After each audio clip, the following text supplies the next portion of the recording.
क्षेत्र के अंदर हमारे प्रदेश के अध्यक्ष आदरणीय मदन जी राठौड़ हमारे बीच में पधारे इस सीमा क्षेत्र के अंदर, तो मैं इनका तहे दिल से हार्दिक स्वागत करता हूँ, अभिनंदन करता हूँ। आपसे भी आग्रह करूंगा कि जोरदार स्वागत करें आदरणीय मदन जी राठौड़ का, क्योंकि आज जिस प्रकार से हम देख रहे हैं सीमा के क्षेत्र पर रहते हैं और सीमा के क्षेत्र के लोग देशभक्ति से ओतप्रोत होते हैं, इसमें कोई अतिशयोक्ति नहीं। हमने 71 का युद्ध भी देखा, हमने 65 का युद्ध भी यहाँ पर देखा। हमारे पूर्वजों से हम सुनते हैं, कई ऐसे हैं जो आज भी इसके साक्षी हैं, जो इस सभागार के अंदर बैठे कि किस प्रकार से हमने यहाँ पर युद्ध की स्थिति को भी देखा। और यहाँ पर जब देश का विभाजन हुआ तो यहाँ के लोगों को उधर जाते हुए भी देखा, तो यहाँ वहां से यहाँ आते हुए भी देखा। इसलिए ये बॉर्डर का क्षेत्र है, निश्चित रूप से उस परिस्थितियों से जूझता रहा है हमेशा, क्योंकि बॉर्डर होने की वजह से दुनिया के लोगों ने और विशेषकर हिंदुस्तान की सरकार ने उनको अंतिम व्यक्ति माना कि देश के अंतिम छोर में बैठी। लेकिन प्रधानमंत्री नरेंद्र मोदी जी ने कहा कि अंतिम नहीं, मेरे देश का पहला गांव, पहला विधानसभा है, इसलिए मैं विकास करूंगा तो सबसे पहले सीमा के ऊपर करूंगा। और ऐसे हमारे प्रधानमंत्री आदरणीय नरेंद्र मोदी जी काम कर रहे हैं। मुझे आप सबसे ये जरूर कहना है कि तिरंगा यात्रा निकालना, विभाजन विभीषिका पर बात करना, ये सारी स्थिति अगर देखा जाए तो आज हम सब देख रहे हैं कि जो तिरंगा यात्रा हम सब निकाले, हमें गर्व का विषय है कि हम तिरंगा यात्रा निकाल रहे, क्योंकि हमें झूठ हमारे प्रधानमंत्री आदरणीय नरेंद्र मोदी जी ने दी है। ये तिरंगा हमारे आन बान और शान का प्रतीक है और इस तिरंगे के लिए कई लोगों ने बलिदान दिया। इस देश की आजादी के लिए न जाने कितने लोगों ने इस देश के लिए शहादत दी। पहले ये देश सोने की चिड़िया था, भारत विश्व गुरु कहलाता था, लेकिन बीच का कुछ कालखंड ऐसा आया जिससे मुगल आए और मुगलों ने 1000 साल तक इस देश में शासन किया और उसके बाद अंग्रेज आए और अंग्रेजों ने इस देश के ऊपर शासन किया। और अंग्रेजों ने जिस प्रकार से इस देश के अंदर उस समय लोगों को प्रताड़ित करना, जिस प्रकार से देश यहाँ के लोगों को साथ अत्याचार करना, और ये स्थिति देखकर उस समय देश के अंदर एक क्रांति का सूत्रपात हुआ और सन 57 की क्रांति के बाद लोगों के अंदर एक क्रांति जागृत हुई और पूरे देश के अंदर इस प्रकार से क्रांति का माहौल बना जिसके अंदर कई लोगों ने शहादत दी, जिसमें चाहे सुभाष चंद्र बोस हो,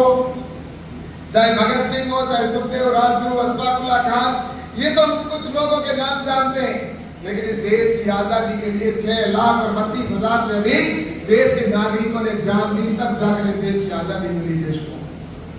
इस देश को आजादी के लिए इतने लोगों ने बलिदान दिया, तब जाकर आजादी मिली। लेकिन उसके बाद में क्या हुआ इस देश के अंदर? आजादी के दीवाने ने देश को आजाद करा दिया, लेकिन उसके बाद में देश का विभाजन होने का एक ऐसा षड्यंत्र इस देश में रचा गया और जिसके अंदर ये षड्यंत्र रचा उस समय के कांग्रेस के नेताओं ने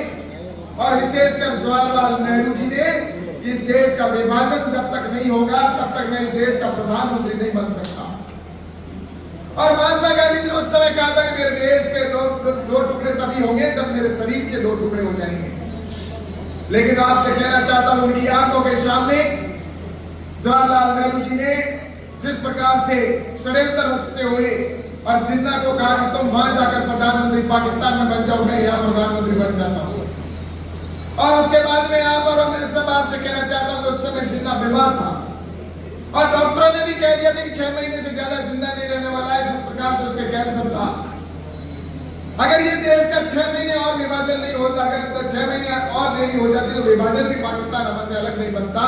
लेकिन वो बीमार होते हुए भी उसको वहां जाकर प्रधानमंत्री बना और जवाहरलाल नेहरू जी यहाँ प्रधानमंत्री बने और भारत का विभाजन करवा दिया।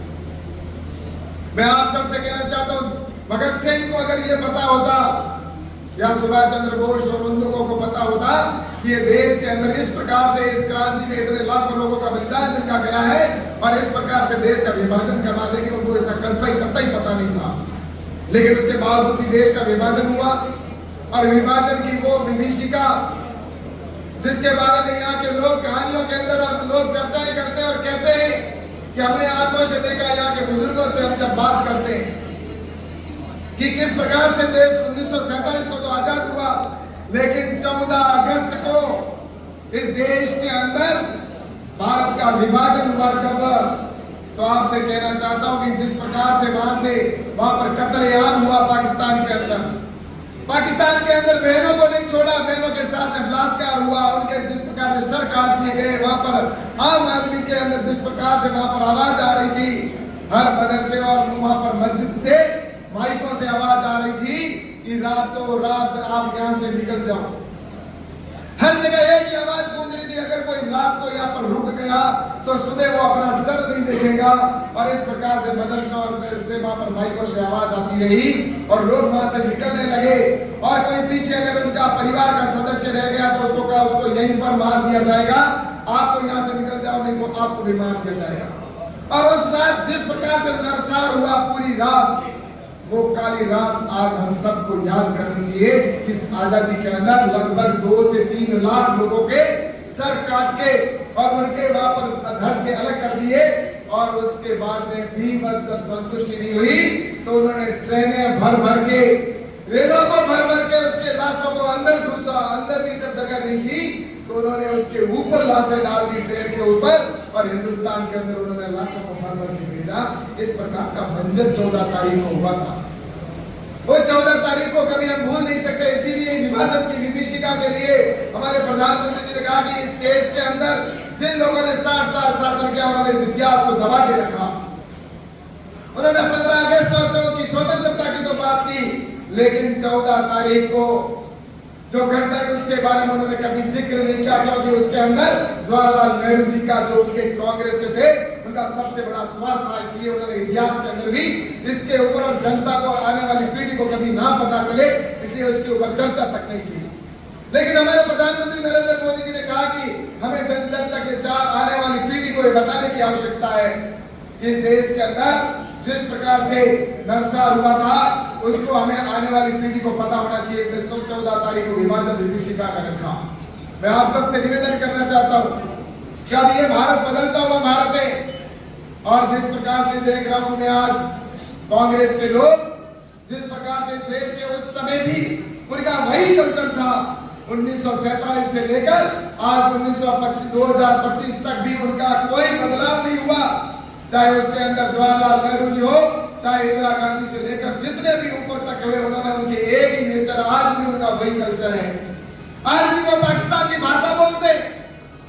जब सर्जिकल स्ट्राइक हुआ तब भी उन्होंने प्रश्न उठाया सेना के ऊपर, जब एयर स्ट्राइक हुआ तब भी सेना के ऊपर प्रश्न उठाया, और जब ऑपरेशन सिंदूर हुआ तब भी ये वही भाषा बोल रहे थे। और इनके भाषणों को कोट करके और वहां के पाकिस्तान के लोग मीडिया में चलाते थे, और आज भी वो वही भाषा बोलते हैं। लेकिन देश के सैनिकों के साथ वहां पर जिस प्रकार से सैनिक अंदर घुसे, सेना ने तो अपना जोहर दिखाया, अपना पराक्रम दिखाया, लेकिन इन लोगों ने इस बात की कोई परवाह नहीं कि उनका किस प्रकार से एक बहन को जिस प्रकार से उसके सामने सिंदूर उजाड़ दिया गया, और उसके बाद में कहता कि जाके कह देना तुम हिंदुस्तान के प्रधानमंत्री मोदी को इसमें हमने इस प्रकार का किया है। लेकिन मैं आपसे कहना चाहता हूँ कि उसका बदला तो हमने लिया, लेकिन मैं आप सबसे निवेदन करना चाहता हूँ उनको घर में घुसकर भी मारा। लेकिन ये लोग जिस प्रकार से कर रहे हैं, विदेश की भाषा बोल रहे, आज ये जो बातें हैं बाकी सारी हमारे आदरणीय अध्यक्ष की बात करेंगे, क्योंकि पूरा विषय को ही रखेंगे। लेकिन मैं आप सबसे निवेदन करना चाहता हूँ कि हम सीमा के प्रहरी, हम सीमा के ऊपर बैठे, हमारे आज भी इस प्रकार के खेत हैं, जिनको आधे भाई है वो उस पाकिस्तान में रहते हैं, आधे इधर रहते हैं। लेकिन मैं आपको ये भी जरूर कहना चाहता हूँ कि पाकिस्तान जिस प्रकार की नापाक हरकतें करते हैं, इसके लिए हमें सजग रहने की आवश्यकता है। इस बॉर्डर के ऊपर ऐसे घुसपैठिए भी हैं जो यहाँ पर घुसपैठिए को कई बार हम पकड़वाते भी हैं, उनको गिरफ्तार भी किया जाता है। लेकिन हमें सीमा के प्रहरी होने के नाते हमारी ज्यादा जिम्मेवारी बनती है। इसलिए हम तिरंगा लेकर आज 15 अगस्त और 14 अगस्त को विभीषिका को भी याद रखेंगे, और आने वाले समय में 15 अगस्त की स्वतंत्रता है वो निश्चित रूप से हमारे दिल के अंदर है। और इसलिए आज में आप सभी यहाँ पर उपस्थित हुए और इस रैली के अंदर आए, इसलिए आप सबका